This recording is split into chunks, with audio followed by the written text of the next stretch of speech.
The African American Roundtable has been around since 2012 in some shape, fashion, or form.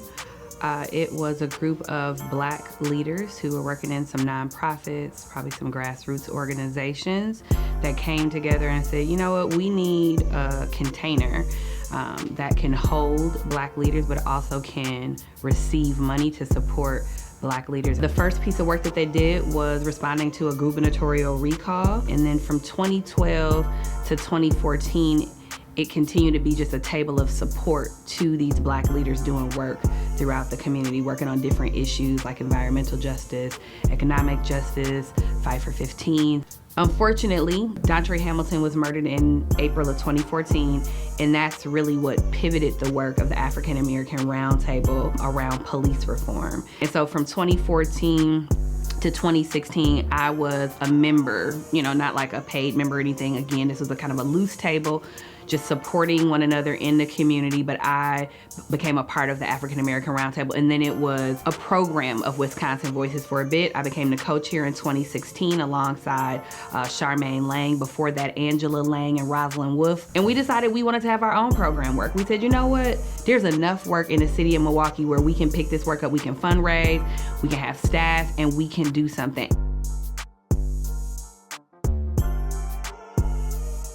I would once say birthing the LiberateMKE campaign alongside such amazing coalition partners, members of our community, alongside staff, and even national people who have connected with us, and really teaching residents the ways to be involved civically on the city budget level, and recognizing that the power is definitely ours. The money, our taxpayer dollars, those are ours as well, and the access that we have to move money to the departments and throughout the city to ensure that we have a voice, to ensure that we are in control of our taxpayer dollars and where they should shift and where they should go.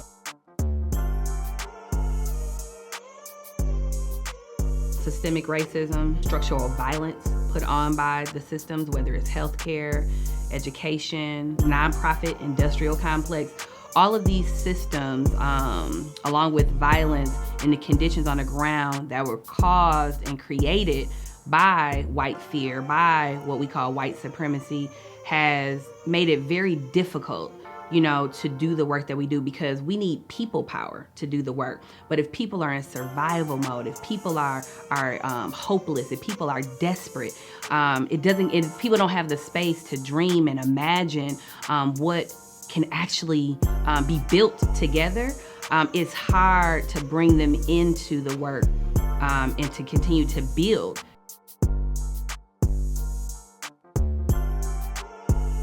We know that in order for our movements to really thrive, we have to forge our relationships. We have to open ourselves up to risk, to love, and to connect, and to bring people again into that same opportunity. And these relationships are not always easy. Let me just be honest. It's my favorite part, but they're not always easy, but I am willing. I know that without the people, without these relationships, without my love, I would not be able to lead art, and I can only do that with the strength of God.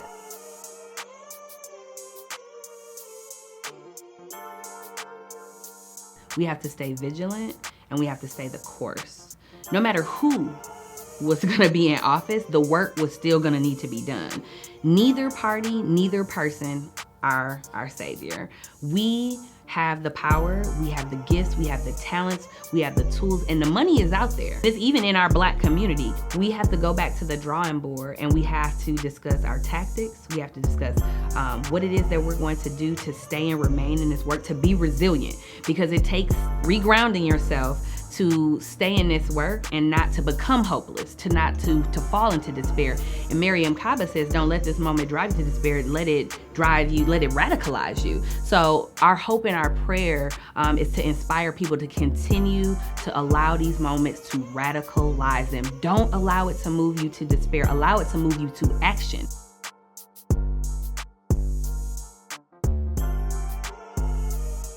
We are an organization, like I said, that has anchored ourselves on the far northwest side, who are helping to engage residents in what they want to see in their communities. We unfortunately live in a time where government is not going to save us. We can't expect city officials and politicians to answer the calls of our people. Are they accountable to us? Absolutely. We teach and support residents in building their skills to hold them accountable. We teach residents, again, to create spaces on how to be in conflict. We teach and create spaces for residents on how to just be and commune together. We create spaces for residents to practice joy. These are things that our community needs. It's an opportunity to not only support our leaders that are growing, it's an opportunity to support infrastructure that we're building. It's an opportunity to work alongside of us. Maybe you don't have the time and the capacity to come out and volunteer and knock on doors. Your donations can support us getting swag out. You know, we love to brand. Got to get out our brand so people know who we are and what we're doing, to get messages out, whether it's through marketing, but to also stipend our leaders. Like, our leaders give time into this space, and so the monies that we use, we also stipend our people. It pays for the videography that you are seeing right now. It pays for our communications. It pays for our staff salary. It pays for the participatory budgeting process. It's an opportunity to build the infrastructure. It's an opportunity to pour into leaders. It's an opportunity to be a part of history, because Roundtable's not going anywhere. We're gonna stay on the Northwest side. We're gonna continue to expand our base, and we're gonna continue to invite you in to support the work here in the city of Milwaukee.